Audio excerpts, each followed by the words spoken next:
It is. I mean, just showing the defense something new, something different every time down. Coach is talking to me about being off the ball a little bit more when we do go small and just making it tough for the defense to just focus in on me. So guys are setting me great screens and getting me open, and I got the easy job of just locking in and trying to make the shot.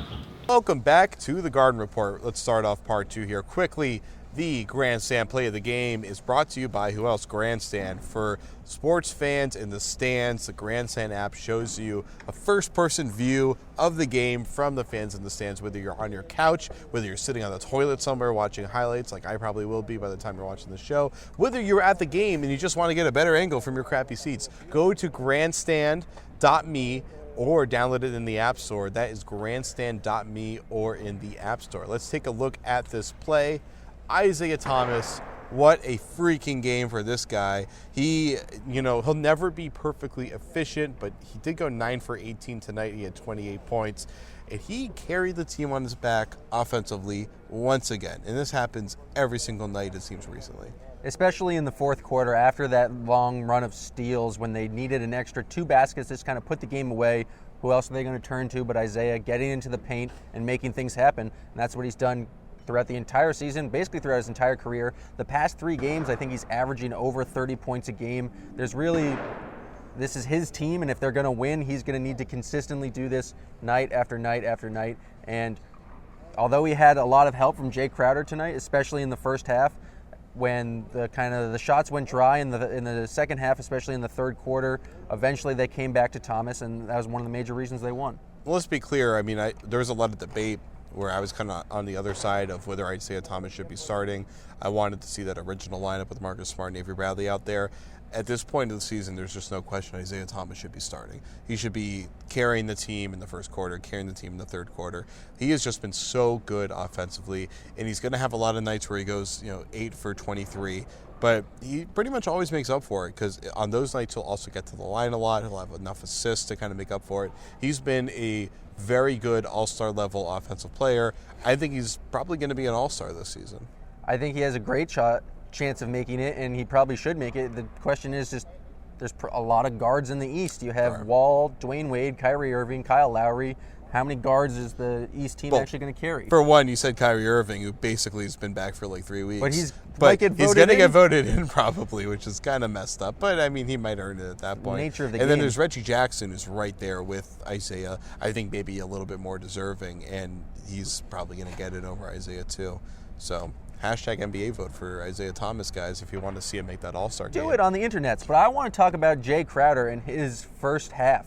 He had a crazy efficient night, 25 points. He was, I think, 3 of 6 from 3, and he's really stepped up his game, especially over the past 2 months, and just his willingness to drive to the basket, draw fouls, and we've really seen his ability as a three-point shooter improve. I think he's taken more threes this year than he did with the Celtics last year, and he's raised his percentage about 7 points. It's just, no one really expected this from Jay Crowder. I think Stevens mentioned it in the postgame that he didn't know Crowder could do all these things. Neither did I, but I'm loving every minute of it. I think Jay was the only one that really knew that Jay could do that. And, obviously raising 7% by your 3-point percentage that much, that's a big accomplishment, except that it was like 23% or something. It was something bad. like 28, so and now he's around 35. That was like 35, which is like, okay, it's decent. That's all you need him to do. Yeah, that's fine. And he went 11 for 15 from the field tonight. I mean, he was really efficient. He played, aside from the third quarter, he played great defense on Paul George. But, Paul George is Paul George, so I think you can forgive one explosive quarter there. But Crowder was the one that set the tone in the first half. It was kind of a pretty close first half, and I think Crowder was the one doing most of the work there to keep them in it. And he's the key to them going small. His defensive versatility, making it so he can guard 1 through 4, is really what kind of ignites this team and allows them to play that super pit bull offense we talked about in the first segment. Pit bull defense. And it's his versatility that he gives you, both that just great defense and is able to contribute offensively, is one of the, I think he's been the Celtics' best player. That's a wild thing to say considering all the discussion we just had about Isaiah Thomas. But on night to night, Jay Crowder is going to give you both defense and offense, where Isaiah Thomas is mostly just scoring. And, going with him at the 4, The major risk there has been that when they try to do it against teams with really good 4s and 5s that are low post players, it's hurt them. Whether it was Atlanta, Chicago is a little bit different, but that's still, they got killed on that one. When they're going up against teams that can do that and can pass the ball really well, Crowder kind of gets caught, lost kind of in the high pivot area.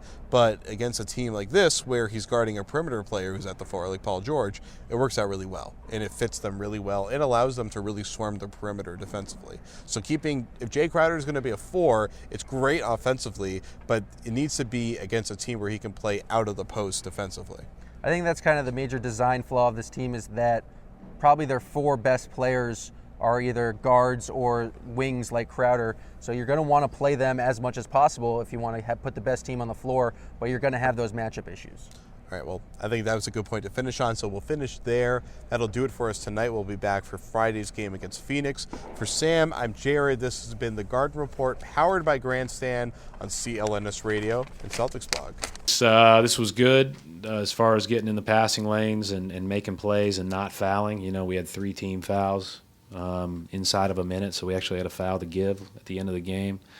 And, you know, I thought they applied that pretty well. You know, we've got to be able to play position and play physical and play tough and aggressive without fouling.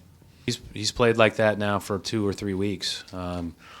So he's really come on big time. And, you know, we needed him to. It was good to see him play like that.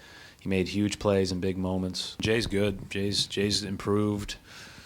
You know, he's only been here a year, and you know, and I told you last year I'm not sure I knew quite all that he could do, and he just keeps adding to it. You know, he's even played some point on some possessions for us this year. He certainly played the 4, plays the 2 and the 3. You know, he guards Paul George the whole game when he's in.